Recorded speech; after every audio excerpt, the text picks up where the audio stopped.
if you're anxious at work, then your productivity is going to go down. And so therefore you end up with a performance issue. Whereas if you're, as you would know, if you're excited about work and you know what you're doing and you're not thinking about, that your job's going to be replaced by AI, etc., then you actually perform better. Hey friends, I'm Caitlin Sapir and you're listening to AI and Anxious, a show making the AI future less scary, one conversation at a time. Today, I'm excited to welcome power couple Llew and Ceri Jury, who bring an epic combination of entrepreneurial success and deep HR expertise to our discussion about how AI will fundamentally change how we work and how we structure our teams and organizations more broadly now and in the future. We are now entering the age of AI-driven workplaces, and Llew and Ceri are at the forefront. Llew is a serial entrepreneur with multiple successful exits, including the sale of the Reload Group, a 100-staff consulting business. Now as executive chairman at Sprint Ventures and executive director at Advancer, he's been at the cutting edge of digital transformation for over 25 years across Australia, the UK and Europe, and Asia. Alongside him is Ceri, CEO and founder of Advancer, bringing over 20 years of people development and HR expertise to the table. Her journey from executive director of workforce and organisational development at Queensland Health to pioneering AI-powered HR solutions makes her uniquely qualified to speak about the human side of AI transformation. Together at Advancer, they are revolutionizing how organizations access and implement HR advice through AI, making them perfect guides to help us understand how AI is reshaping organizational structures and workplace dynamics. So, straight into it, Llew, your first cab off the rank. As someone who's founded and exited multiple tech companies, what fundamental shifts are you seeing in how AI is reshaping the org structure? Yeah, hi, Caitlin. It's great to be here. And thanks for hosting Ceri and I and Advancer and what we're doing. Yeah, it's really AI is flattening the hierarchies, I suppose, and decentralizing decision-making at the very top. AI is assisting within governance, of course. If you start around the board table, where strategic decisions about AI and automation should actually start and occur, it's enabling, I suppose, the governance function right through to employees to leverage AI insights and AI innovation within the organizations. The thing that we're seeing, and I've seen over 25 years of being a founder of companies, now investor of companies, and now growing Advancer as my fourth startup. Even though it's old, Ceri actually has been growing it as well. Additional job roles are changing and evolving into an AI augmented type role. So the big thing there is it requires new skills. So if you build a company in 2025, you're building a very different company. And you read a lot of articles, I suppose, and a lot of information about how organizations, first of all, investors and VC are waiting for the first one-man unicorn, one-person unicorn. So basically, that one person can actually augment all of those other adjacent roles through AI. And I'm finding that actually ourselves as we go out to market and build Advancer and the new genesis of what this 10-year HR company is now morphing into, which is AI and also workforce. It's very much an AI augmented world. So you of course need cross functional teams still, but you really are able to leverage a lot of great tools that we all use on a daily basis, especially the listeners of this podcast would be using, and it allows us to scale rapidly and quickly. I do definitely agree that, the company that you could build now versus the company that you could build 5 years ago is massively different. I mean, especially as a solo entrepreneur, a solopreneur myself, I was actually building a few different AI agent teams this morning to work on some other different projects that I've got in the pipeline. And of course, thinking back to when I first started my entrepreneurial journey 10 years ago, of course, this would have made a huge difference. It would have been awesome, right? Yeah, it would have been great. Having innate 10 years ago to, I mean, I'm not saying we still need interns, and we want to have a conversation, I suppose, about that on this podcast, about the future of work for the younger workforce coming through. But it would have been good 10 years ago, you're right, Caitlin, to have N8N, to be able to go in there and build a email, calendar checker or an email LinkedIn checker about the meeting I'm about to go to, because that's what you'd ask interns 10 years ago to actually go, you go and research the meeting at 2:00 and find out, please, what I need to get ready for and who am I actually meeting with. Now, you can go to N8N, download a template, and it is actually there for you. And it's quite amazing how quickly you can scale those agents, isn't it? Yeah, with the shifts that you're seeing now in these org structures, are you seeing now, or are you even potentially consulting on this, where AI or AI agents or AI augmentation is now sitting in the org chart, if it is sitting in the org chart, or how maybe, you were talking about how the structures are a lot more flat now. Can you talk a little bit about what that actually looks like? I think particularly could be interesting for executives and managers. Totally. I think it's just, we're at the start. We're at the I suppose the first year. We're at 1:00 on the clock of and I think you talked about this in one of your previous podcasts earlier in the year, late last year, Caitlin, that we're at the earliest stages. And I think managers and executives, I'm seeing them every week, and I'm going to see more of them next week. And they're all sort of asking in a similar format to what it was like 15 years ago. They sort of get you in and say, I think I need some AI. And often what that is a business strategic business approach to actually, do you need AI, or do you need to create process efficiency through other tools? They might not actually need real AI. And so I think that's the first thing. The other thing is management and leaders are being kind of, in a way, pressured by the innovative entrepreneurs within their organization. And those people are building agents. They're not just using ChatGPT. They started using ChatGPT at the end of November 2022, but they're sort of forcing it from the ground up. And as I said at the start, you've got that governance piece to really look at from the top down, but there's amazing young, awesome humans building great stuff like agents. And we know that 2025 is the year of the agent. And I think management are now getting us in from a strategic view to sort of say, where do we need to play? How do we implement it? Maybe just hold the fort for a sec. Let's go and survey. Let's work out whether this thing called AI anxiety is real, which Ceri will talk about in a sec.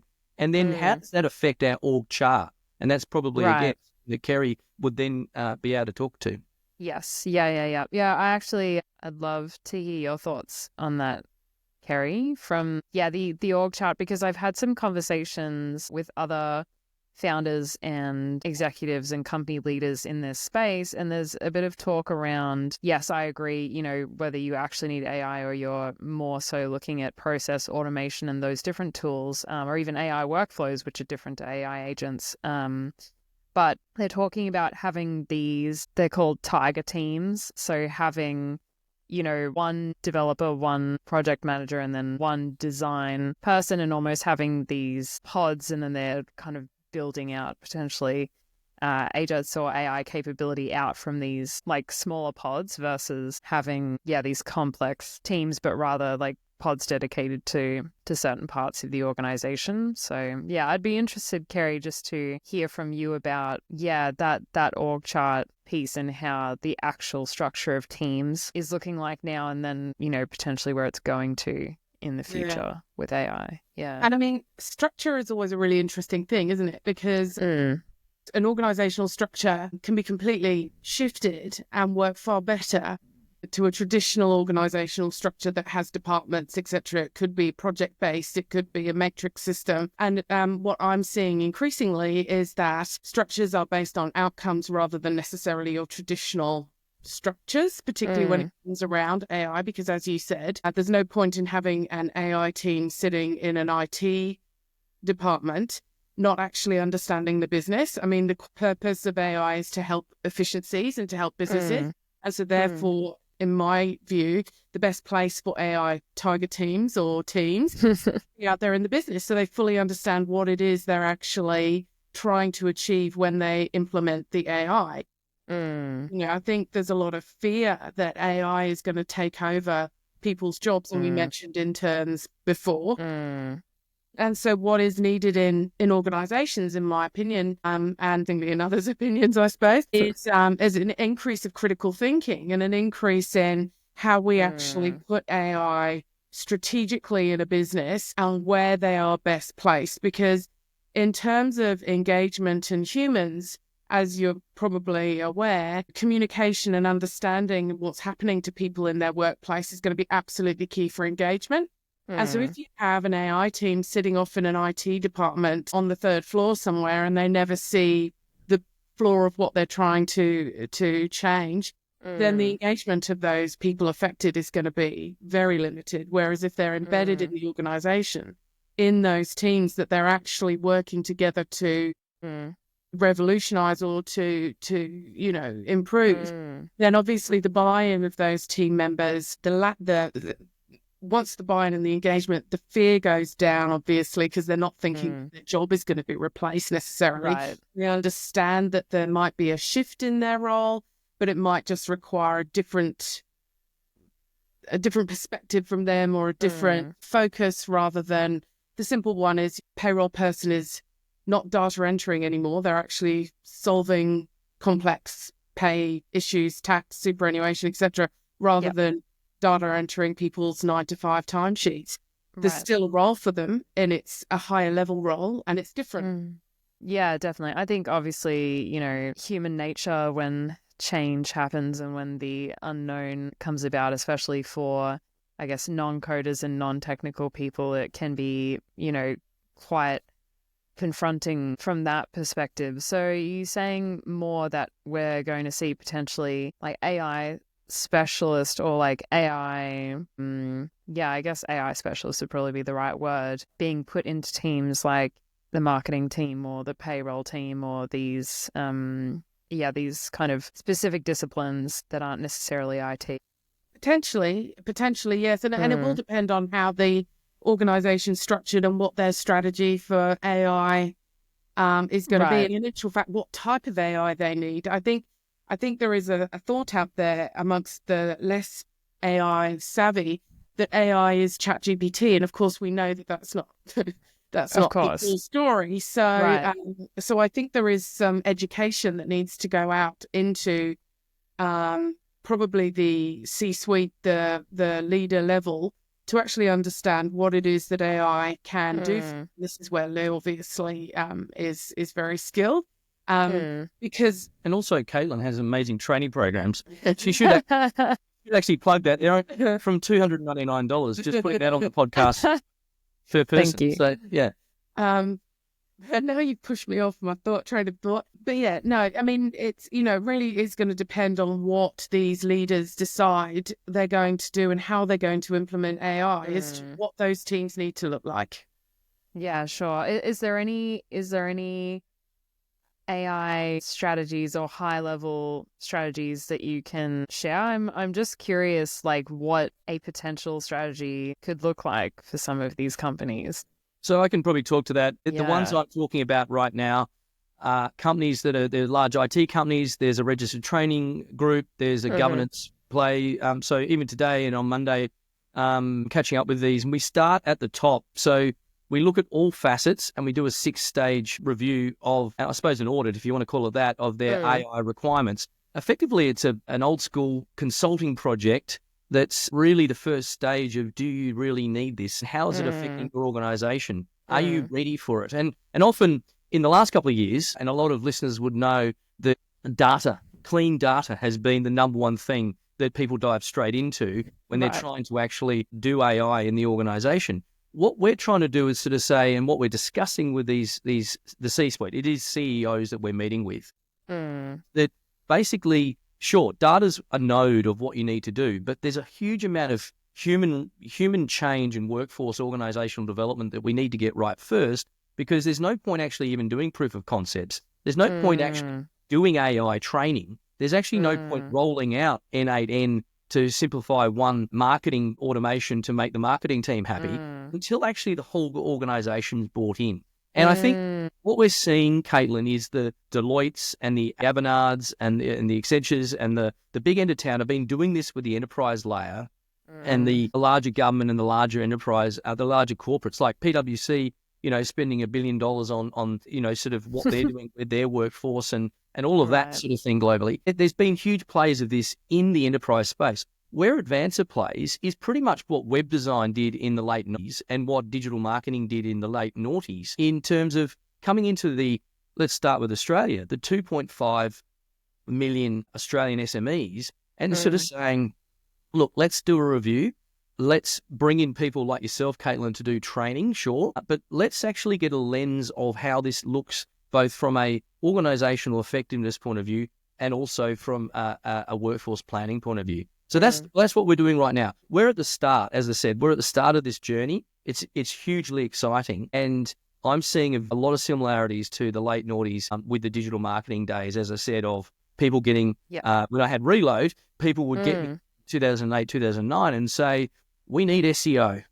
Right. And you'd end up with, they actually didn't need SEO, but they needed something else in the digital marketing realm, and they ended up doing no SEO and they did something else. I see a lot of similarities happening right now that the savvy early adopters are getting on the train, and they're actually bringing people like ourselves in and saying, let's have a conversation. Yeah, definitely. I mean, that is why being a serial entrepreneur gives you such a unique perspective, because you see the trends and the patterns that happen over the years. Of course, I wish I was born 10 years earlier, but, that can't be helped. But certainly, even though it's obviously a different technology, it's almost like the society behaves generally kind of in a similar fashion to how they've behaved. And I like what you said about, understanding the actual technology and how much is being invested. Like, I think it's not the technology that's failing organizations. It's actually the culture that is within these organizations. 100%. Companies spending millions on AI tools, but probably nothing on change management or on the HR piece, and then they're shocked when employees resist or underutilize these systems. I'm sure you've seen organizations just burning through budgets without actually fundamentally shifting in the behavior. So that's not an AI problem, that's a leadership problem. It is, and it's a culture problem. And I think, as you would know, the less people fear something, the more they'll adopt it. So if they've been involved in the development of it, if they've had a say in it, they understand that it's not going to radically change the way everything works immediately, and that they can see that there is actually a plan to upskill them. And, because I don't know anybody, I don't know many who are going, we can get rid of our entire workforce and replace it with AI. That's just not realistic. There has to be humans sitting in there somewhere, and at whatever point. And without the training, the upskilling, etc., it's not going to work. It's just not going to be successful. And the big thing for us, I suppose, when we go in and talk to CEOs and what they're looking at is a return on investment. 101.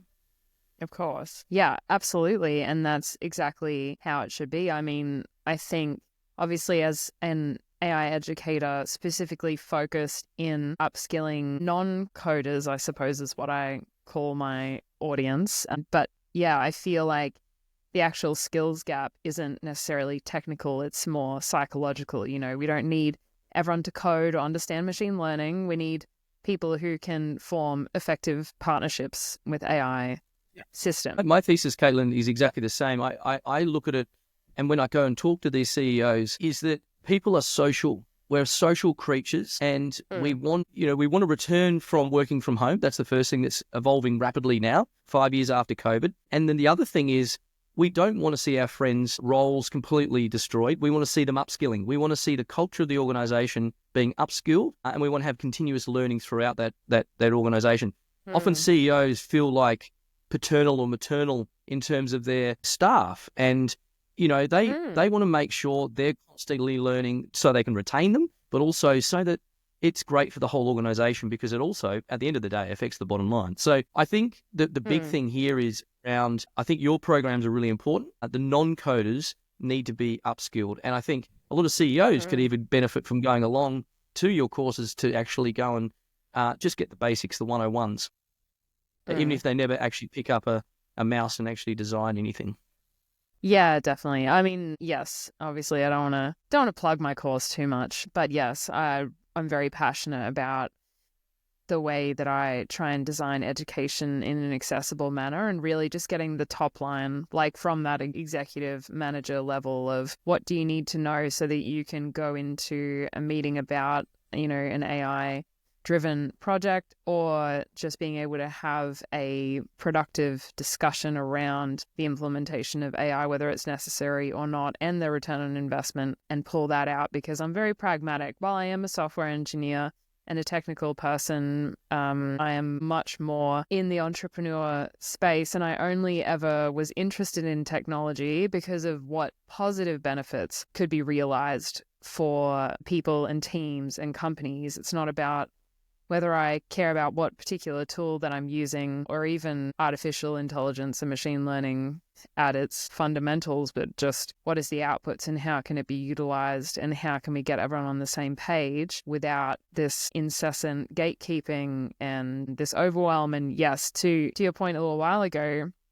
I mean, the podcast is called AI and Anxious because obviously everyone is very anxious for a variety of reasons. I think it has sparked quite a wave of various mental health issues, worries and stresses that didn't exist before this time. So, and Ceri, it's my understanding that you have some thoughts on this anxiety, which I'd be really interested to share. Well, yeah. And I mean, there is definitely AI anxiety. We're actually developing a survey to try and get a baseline as to what we're actually dealing with here. But, I think the biggest one that I've seen, and we've touched on it, is that people think that they're going to lose their jobs because of it, or that their role is going to fundamentally change and they're not going to be able to reskill. And, that's where good change management comes in. That's when great training and education and comms comes in. And I mean, the issue with people who are anxious about AI is that, if you're anxious at work, then your productivity is going to go down. And so therefore you end up with a performance issue. Whereas if you're, as you would know, if you're excited about work and you know what you're doing and you're not thinking about, that your job's going to be replaced by AI, etc., then you actually perform better. There's actually a link there with anxiety and performance around, for humans. And as Llew said, and as we've all said, we're dealing with humans, and anxiety is something, particularly around AI, that is always going to be there. I think people are concerned as well, depending on the organization, that there could well be governance issues. It's not just about people losing jobs. It's about security of information that's going in. It's about privacy. It's about ethics. That's exactly right. And, so there's multiple anxieties that are sitting out there, depending on what field of work you're in, I suppose, as to how AI is going to actually impact on that. And then, of course, you get to the absolute extreme where AI completely takes over the world and we end up in some sort of computer horror movie. And so, which is, we never knew that's going to happen. Yeah, anyway. it's just... Yeah, we're clear. No, I mean, I did move to Tasmania for that reason. I've got a bunker out the back. It'll be fine. That is a doomsday play there. The reality is that the anxiety is real. Yeah. And brushing it off with the younger people saying, "Come on, get on with it. It's part of life." All of this, and it is. It's going to be part of the work life. It's going to be part of people's social lives. It's going to be part of everything. But sitting there and saying to someone who's anxious, "Come on, just jump on the bandwagon," is not going to help. There's a whole lot that's sitting behind there that actually will impact on people's personal lives and on their job performance, etc. So my view, or my message to everybody who's considering AI, is to really get as many people as you can involved in what AI means for their particular workforce. And try and get, I don't know if you're sitting in hundreds of thousands of employees, some of these big guys are, obviously, there's tens of thousands. It's going to be tough, but it will be worth it in the end to engage these people. and to get their views and to find out how anxious they are, because in actual fact, unless you ask a question, you're not going to know. It always interests me when you ask people in a business who actually uses AI, and the majority of people are actually dabbling in ChatGPT or Google Gemini, all of those sorts of places. They're doing it more than they realize. Yep. And so, building on that and upgrading from what they think they know as to the journey that they're going on is going to be key. Again, we've seen a lot of that happening, Caitlin, with the enterprise layer. So if you go and talk to 250, 1,000 staff type organizations, Microsoft have been doing this for the last 12 months. And last year I talked to the CTO of Microsoft down in Sydney, and what they've been doing is effectively implementing Copilot for $35 per seat per user into enterprise organizations and saying, there's some AI, go and play with it, because it's actually trained on their corpus of information and interrogating within the walls of Microsoft. So a lot of enterprises have been dabbling with this. What we're seeing in the SME space is a lot more ad hoc, and it's a lot more, there's not as much consultation about why they're doing it, why they need it. They're not ring fencing data. They're not controlling privacy. People are uploading using publicly available GPTs, resumes with people's information, or pitch decks, like founder pitch decks with data going straight up to the ether. So there's not guardrails around, the privacy, the ethics, the governance piece around that. And I think that's where Advancer plays. We come in and consult with organizations to really get a fundamental, deep understanding very quickly. And then at the very end, after all the audits and all the surveys and all the engagement, we do presentations, and those presentations are around management presentations.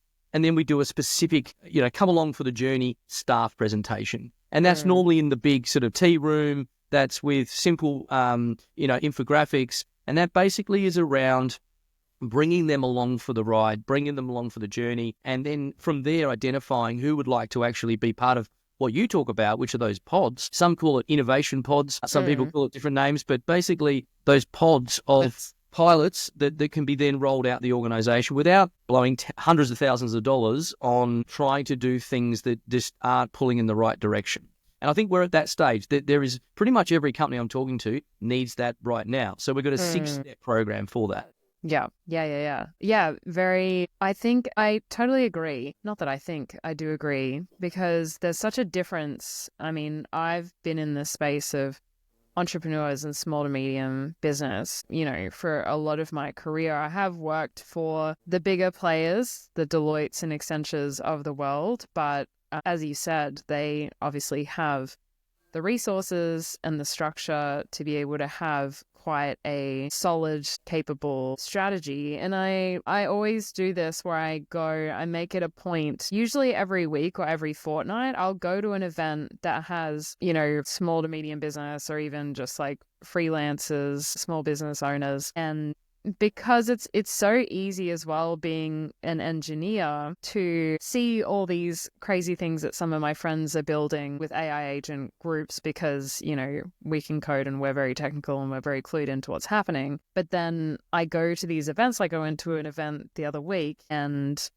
it was focused actually in the HR space, and really the sentiment that seemed to come across from the presenter was, yes, just constantly having these data breaches and issues and things that people didn't realize were actually bad, because you kind of go in with a blind trust, especially with these larger tech companies, just assuming that they're going to sanitize and treat your data in a certain way, and there's just no barrier to entry to stop you from doing these behaviors, and people just aren't aware. Like, you don't know what you don't know. And then from the audience, so from the actual business owners, they were actually saying, you could tell that when the presenter was talking, and this was a small group, this was like, I think 15 people in a presenter, so it was quite an intimate event, and you could see hands being raised, or other people's faces thinking, when the presenter would say something that had happened in terms of data issues or HR specific things, you could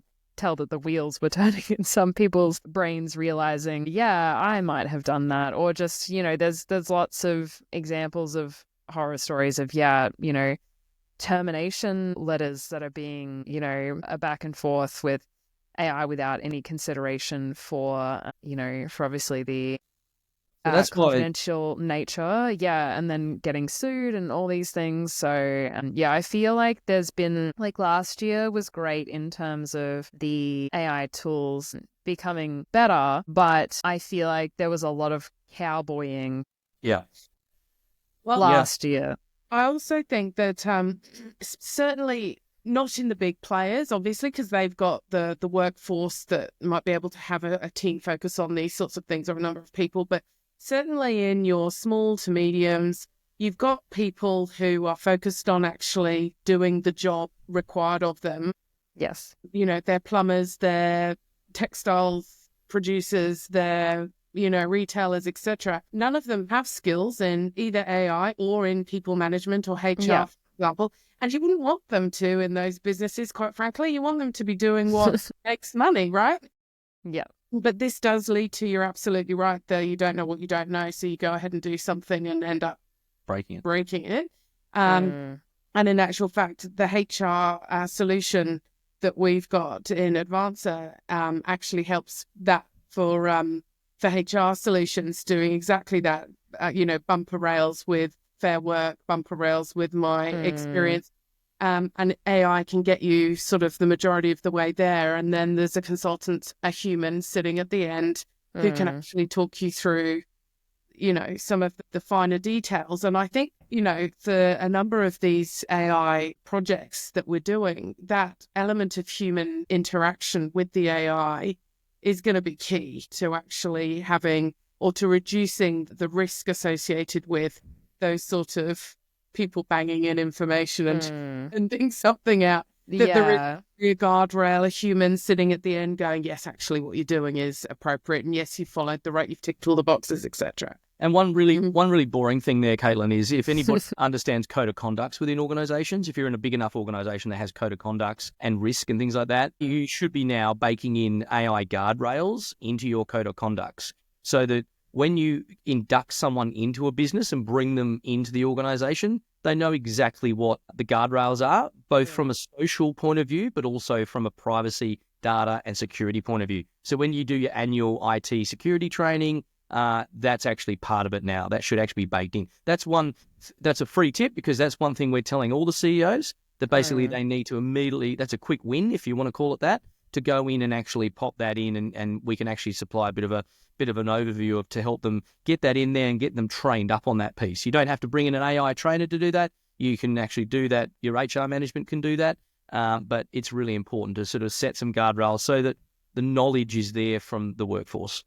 Yeah, definitely. Because when you as an employee come into an organization, because everyone seems to be using AI in their own specific way, it's almost like a fingerprint now of how someone might use AI. Everyone's approach is just so wildly different, literally based on their skills, technical understanding, and also what they're using it for. And there's a lot of gatekeeping, even though there's a level of sharing in the community. When you find something that works, you generally aren't going to share your secret sauce or that template. But I think, when people are, like, employees are using these AI tools, there is just no transparency, or at least not what I'm seeing.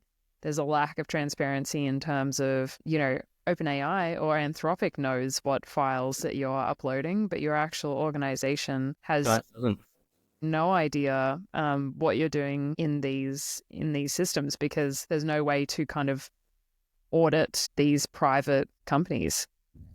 Yeah, there's sort of posses being formed, isn't there? Little substacks within organizations. I can only hang with Jimmy because he's also with Anthropic, and then, oh, sorry, you're on Gemini, therefore we can't talk to you at the water cooler. It's not that bad yet, but you can just sort of see that there's all these different tools being used, exactly to your point. Yeah, definitely. And as well, I was also saying this at the meetup that I went to, there was a lot of doom and gloom around, if you upload anything, then that is going to immediately get you in trouble, any sort of company specific data. And that's true in part, but there's also ways that you can also de-identify data before you even put it into an AI model that is, it's a closed system where you can't access the back end. And then there's also ways, which I cover in my course and also teach people how to set up these kind of private local systems on their machine so that there is absolutely no risk of data privacy breaches or anything like that as well. So it is just so hard because I talk to people every day at work, in the grocery store, anyone who will listen to me really preach about AI, and everyone's experience is so different. I think the thing that unites us all is we have no idea what it's going to mean for our future. Obviously, I can predict things. Advancer has many predictions, I'm sure, but we are unified by the fact that there is such a level of uncertainty and such a difference. It's almost like people don't talk about money, they don't talk about their salaries, right? And that's kind of now what some of the ways that we use AI, we either lie about how we use AI and don't fully admit we don't know what we're doing, or we don't fully disclose the things that we're doing. So it's kind of creating barriers again in that way. I think that's both why Blackfeather and your business and Advancer have been created, where this is the new generation, I think, of trying to approach that mandate and sort of say we want to help people, especially at Advancer. We want to help businesses, help CEOs, help organizations retain staff, upskill staff, and really help them become continuous learners for whatever the future holds, to your point. And I think that's really important around the future of work, especially with organizations that will get disrupted by product. And from your point from last year, it was a year of the product evolution, and we're starting to see a lot of those tools in marketing communications with AI. We're starting to see it across, workflow efficiency, supply chain, things like that. And being a VC, I get to see a lot across my desk as well in terms of some amazing companies that are really growing at a steady clip. Yeah, like fast forward 5 years, what does the future of work look like? We've got a burning ambition to retain as many staff as we can within the organisation we talk to. That is a crucial thing. We need to make sure people are employed. We need to make sure people are upskilled. And I think that that's a really good question, Caitlin, about what that looks like. And I think it's thought provoking for everybody. Yeah, definitely. I totally agree with you in terms of trying not to. Well, I think when jobs are replaced, I think it's because we haven't found, that's almost a failure of, okay, I feel like this is really intense to say, but a level of failure of leadership or management, because every person that has been employed at their company has contributed and shown a level of value in that company, right? And so it's more about, well, why hasn't AI been implemented so that it's more of a capability amplification and a scaling of that person's impact versus, just being like, oh, well, I'm going to get the AI agent to do this thing and therefore I don't need this person in this role. I just think that's totally the wrong way to think about it. And I'm sure you probably agree. And also the fact that, back to the intern point, we're seeing some entry-level employees with AI skills, or at least I have seen this, being able to not necessarily outperform, but even perform at a level of seasoned professionals who aren't using AI. So yeah, I think I saw a lot of parallels in 99, 2000. I'm going back now. The GST came into Australia on I think it was the 1st of January 2000. Yeah, good old Johnny. The 1st of July or something, 2000. Anyway, a lot of accountants, including my accountant, were really concerned about learning a new accounting system called the GST. And a lot of accountants left the market because they just didn't want to learn this new GST. So I see a lot of parallels. I think we'll probably have another shift of work, a shift of learning. Some people go, look, it's just too hard. I'm going to go and do something else or retire. Right. So I think a lot of those Gen Xers upwards, which are me, a little awkward. Yeah. But I think Not us. We're still in t-shirts. We're in t-shirts. the tool that we've got, I've had criticism, or not criticism, but I've had questions from the HR community saying, well, actually, what you've built from an AI perspective now is taking away the work of the junior that we would normally get the junior to do. Whereas I would actually argue that the juniors, as Lew's just said, and we've just talked about, are actually the ones that are far more technically savvy, that are going to be able to understand, actually, I can work in collaboration with this new tool that actually cuts what I have to do in half, so I can actually focus on the critical thinking, the problem solving, the networking, the engagement, all the bits that actually, from a HR perspective, I would not want to be coming out of university saying, well, I can write a policy and I can data entry someone's payroll and I can actually, I want to be sitting there. I've gone into HR because I want to do people related things. I want to do culture. I want to do organizational development. I want to do leadership development. Recruitment can be all the painful, timely things can be sped up. All of these sorts of things. I think it's going to be like Llew said, the older generation who don't want to embrace it, who might struggle, and those are the people that we have to focus on because they've got an awful lot of industry savvy and industry know-how. So if we lose them out of the workforce, we've lost a lot of that organization-specific knowledge, the longevity sometimes of people who've been there for ages and know where all the skeletons are hidden. You don't want to just cut that group off because you would lose an awful lot. So it's about engaging them, and they're different. Engaging them are different to engaging the graduates. It's not a one-size-fits-all in terms of culture. It's not a one-size-fits-all in terms of engagement. So there is a little bit of work to be done around understanding the workforce and understanding how AI is going to impact each individual group. Yeah, definitely. You're so right about the personas being very important to understand so that you can communicate in a way that is going to work with their skills and attitudes towards AI versus, it's just not a one size fits all. If anything, the personas in AI are actually quite granular. I'm maybe doing some work in the high schooler space to try and upskill in AI. So it's, I think we're very aligned in the sense that we want to bring along people who are potentially resistant or maybe just a bit confused, and be able to help them build that capability so that they can obviously keep up with the wave that will inevitably get more and more wild as the years goes on. But it's like both ends of the spectrum of high schoolers who are thinking, well, I probably don't need to go into,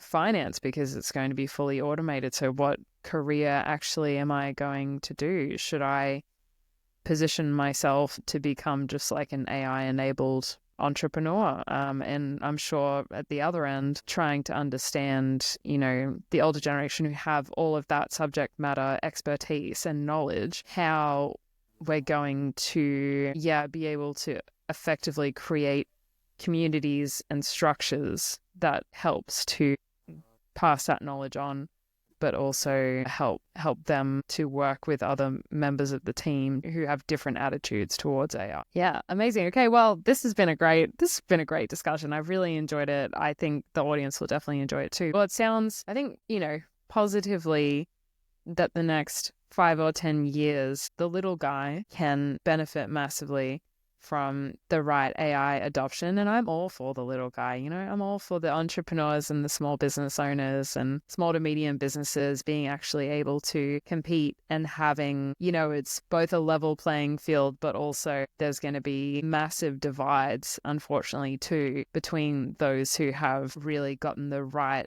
strategy behind them that your team can help be able to structure up right now to prepare for these years in the future. Because yes, we are at the beginning, we're at the, I suppose, the foot of the mountain, and it'll be interesting to see how different organizations, individuals end up, how they want to climb that mountain. Yes. Well, it's been a great chat. Thank you so much. Well, if there's anything you want to say, I mean, I can do a shameless plug for Advancer as well. Just incredible incredible team. I have known Llew for some time. I think actually, potentially the last decade, and massively talented, very seasoned professional in the sense that he has just a really unique skill set across the entrepreneurial space, and as a venture capitalist, and obviously having gone through acquisitions, and has a very unique perspective on obviously,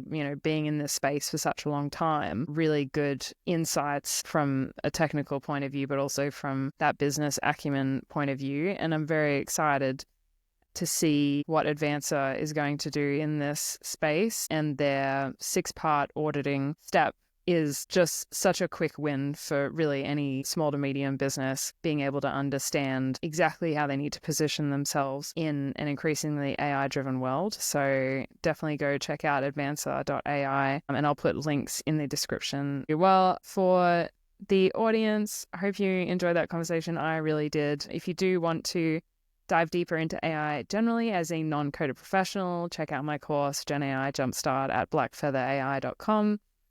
And do check out testimonials for the course on my YouTube channel, AI and Anxious. I will also include any relevant links in the podcast description. Thank you again for listening, and please do follow or subscribe to this podcast to stay up to date. And any and all star ratings are welcome. Surely we get 5 stars for these absolute legends today from Advancer. Such an interesting discussion. But otherwise, that's it for today. Until next time, my friends. What are we saying to each other? Seems they're trying to teach us a basic tonal vocabulary. It's the first day of school, fellas.